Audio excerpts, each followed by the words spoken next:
Welcome back to the Home Stretch podcast. I've got my cup of tea here because I'm currently watching the Winter Olympics at the moment and I feel like it's making me feel colder. I don't know about you, but I love the Olympics and I love the Winter Olympics too because figure skating is one of my favourite things in the world. And yeah, seeing them in like snowy conditions just makes me feel really cold. Yeah, even though it's not too cold in the UK right now, I still feel like chilly in the house. And yeah, I feel like the heating doesn't really heat the house up for too long. We have a really, really old boiler and I hate putting it on because I'm like, I know it's just costing so much money just to stick it on for an hour or two. So I'm trying to like just wear a jacket, have a warm drink, and yeah, not overthink it too much, but also not try to stick the heating on 24/7 because if I could do that, I probably would. So yeah, the Winter Olympics is really cool at the moment. We've been watching the curling and the snowboarding like big air jump thing. It's so fascinating. And some of these like Olympians are 16 years old. And I'm like, I can't even remember. Oh, I remember what I was doing when I was 16 years old. I was down my local field getting pissed for the levers do. So that's what I was doing when I was 16 years old. And these people are in the Olympics, these kids.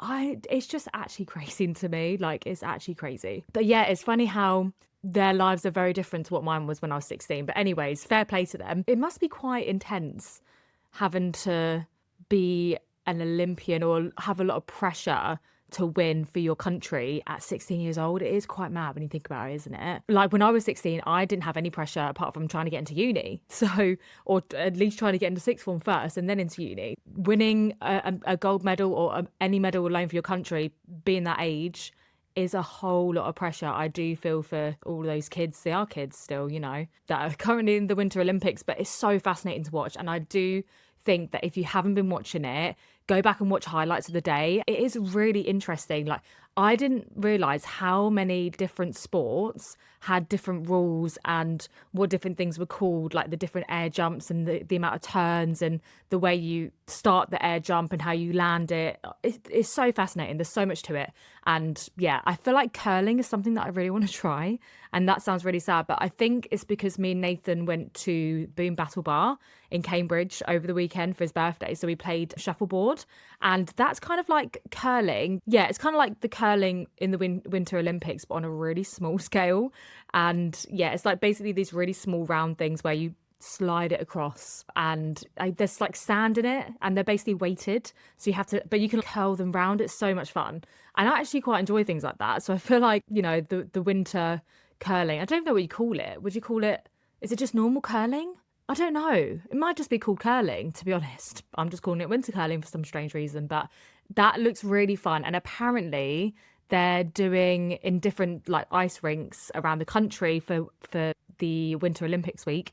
They're basically putting on different things in the Olympics at the ice skating rink so people can try it, and curling is one of them. So now I'm like, do I go to Cambridge ice skating rink just to try the curling? Because I actually think I might like it. It is really fun to watch, and it's nice to watch it on gloomy days. Like right now, it is so gloomy and I'm like, where is the sun? The sun has not been out properly, I swear, in like a week, if not longer. Or if it has, it just comes out for like a tiny second. It's so frustrating. So yeah, the camera quality is a little bit gloomy today because the sun's not here.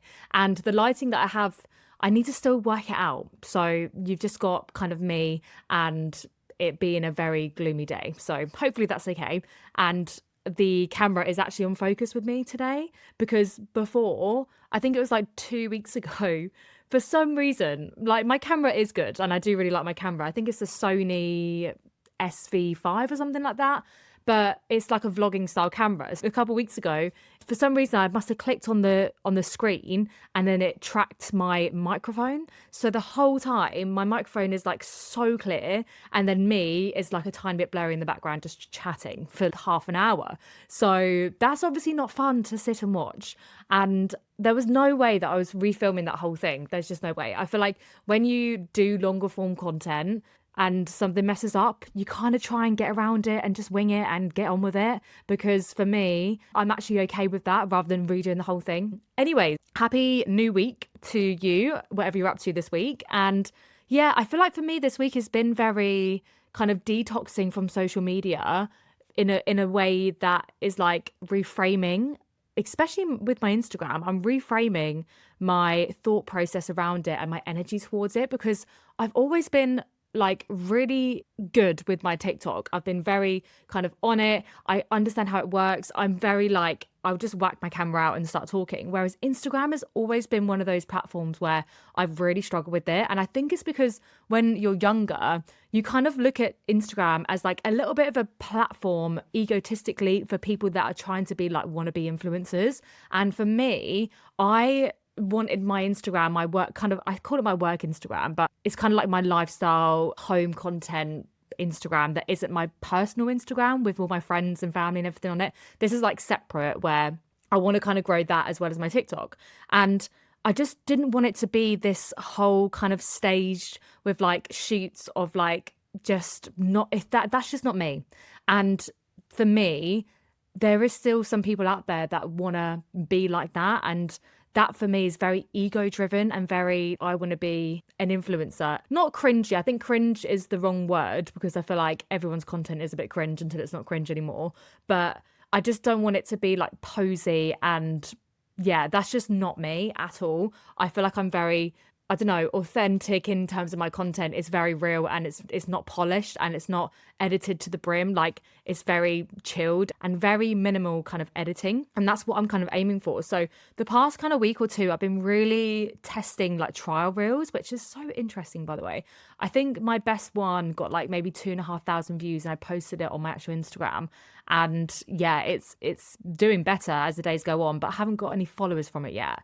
And that's kind of like the main thing that I want to see growth in, is the followers. And to do that, I feel like I'm trying to bring in my home related content from my TikTok account across to my Instagram. And that's a little bit of, you know, repurposing content, but also I want the Instagram to be a little bit different. So I'm trying to figure myself out with that. Instagram in general is a very different platform to TikTok. But in saying that, I feel like people still want to learn things. The things that I find with Instagram sometimes is people will push out very selfish content. So people that I know that are kind of look like they're trying to be influencers, right? They're putting out very selfish related content where it's very inward. They're not giving you anything in return. So it's kind of like, well, why would people follow you? And I've found with my TikTok and talking about my house buying journey and then giving people tips on anything to do with the house buying process, that is giving people information and giving people a reason to follow me. And I've gained like thousands of followers in like literally a couple weeks on my TikTok. It's the growth is crazy on there right now. And I feel like I want to move that across to Instagram in a way that's going to feel like accomplished by me, if that makes sense. I want to bring across my knowledge, my information, and just see if that lands on Instagram. It is interesting, isn't it? Because I feel like you think Instagram is just about posting pictures, but no, there's so much to it. Like there's the reels, there's like the carousels, and given more information in a carousel to make it look different than just pictures. I really love at the moment just being quite creative with my editing, and I use an app called, I think it's called Criso, or it's like CRYSL, something like that. And I paid for a year's worth of it, and it only cost me like £6 for the whole year. And it's really cool, funky editing where you can do like photo dumps on there. And this isn't sponsored, by the way, at all. I just really love using it. And I used it like for the first time a month or so ago, and I love it. So yeah, you can do like the location tag, you can do the timings, or looking like a text message just popped up, or like a diary message. It's really cool. It's things that you would see on Instagram and you kind of think, well, how have people added that on there? And I've noticed a few kind of templates on Canva, and people on Canva are actually like moving things across individually. So if it's like a fake notes app on Canva, people are literally like getting the numbers and moving it, and then getting the text and moving it. And then, yeah, you need to like group it together and then move it all together. Whereas with the Criso app, it's all kind of there and you just tap the text and then you can just type whatever text you want in. So it's a lot more easier. And I feel like it's given people a lot more creative freedom. It's kind of like a scrapbook. The best way that I could describe it is it's a scrapbook that you can use for like Instagram or Pinterest or whatever you want, to be honest. But I really love it, and I feel like it's super easy to use. So I'm having quite a lot of fun with that at the moment on Instagram. And I do feel like on TikTok, I am still kind of doing talking stuff and, you know, just putting some more information and tips and advice out there about the house buying process. Now, people are probably really sick of me talking about it and think, God, she's really milking it now. She's been in the house for a year. And do you know what? I do think that I have all this knowledge from going through the process myself. And back in the day, realistically, all I was doing was like talking about what we were going through. I never actually really explained it. So now with my content on TikTok, I feel like I'm more explaining what I went through in finer detail to help other people go through it, because I've done a few videos here and there with some tips and some advice, but I've never done like a full series about it or spoke about it in detail. So for me, doing that series on TikTok, it's like a 30-part series I did throughout January, was like the best thing for my growth, the best thing for me to, you know, have my foot in the door with brands and just in general, and getting used to posting every single day. Did I find it difficult? I mean, difficult is not the word that I would use.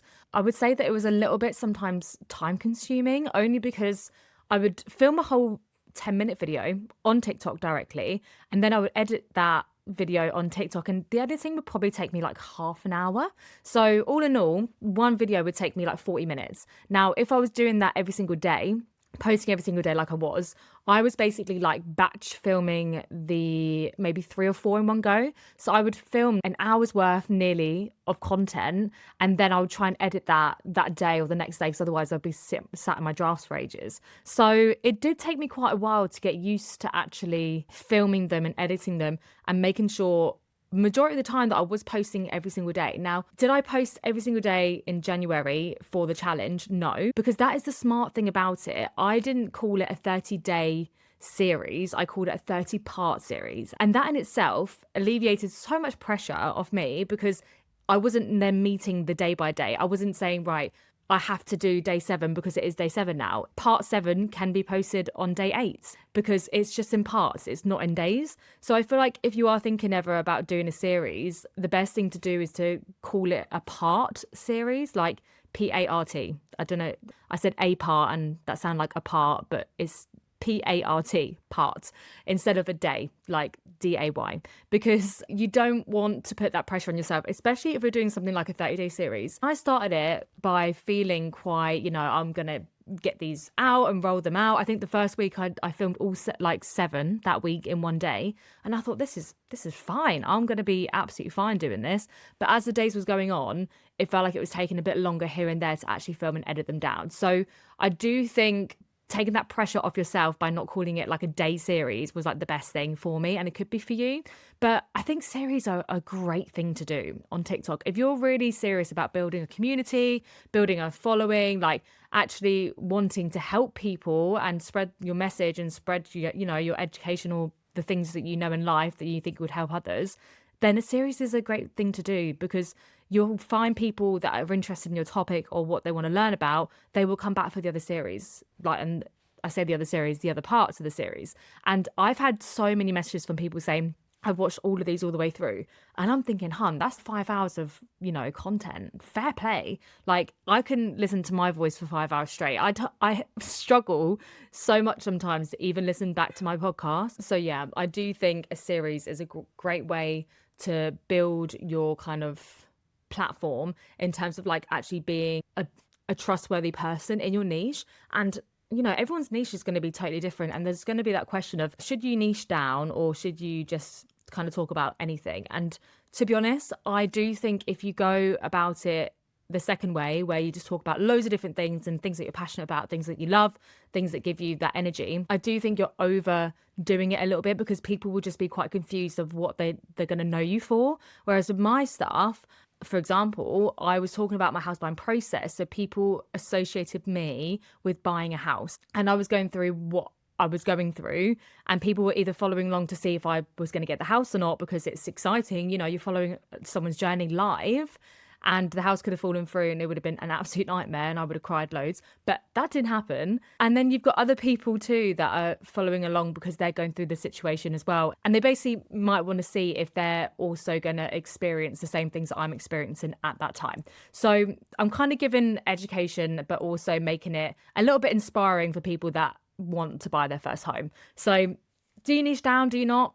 I don't know. I think niching down at the start is important. And then when you do build a following, people will follow you because they love you. People will follow you because they trust you and they think you're authentic and they just like your content and they want to see you as a creator. So, yeah, I do think starting off as a niche and then building your way up and then being able to do more things that you want to do is probably the best form of content creation and where content creation is going. I personally think that's my personal opinion anyways. That wraps up today's episode. It was short and sweet today, but I thought I just would talk a little bit about social media and a little bit about the Winter Olympics because, you know, it's pretty busy at the moment with what's going on there. So hopefully something in there was useful, whether or not, you know, you're in social media already or you're thinking about doing it in the future. Yeah, hopefully there's a tip or two in there that might help you get started along the way. Thank you so much for listening, and I'll see you next time.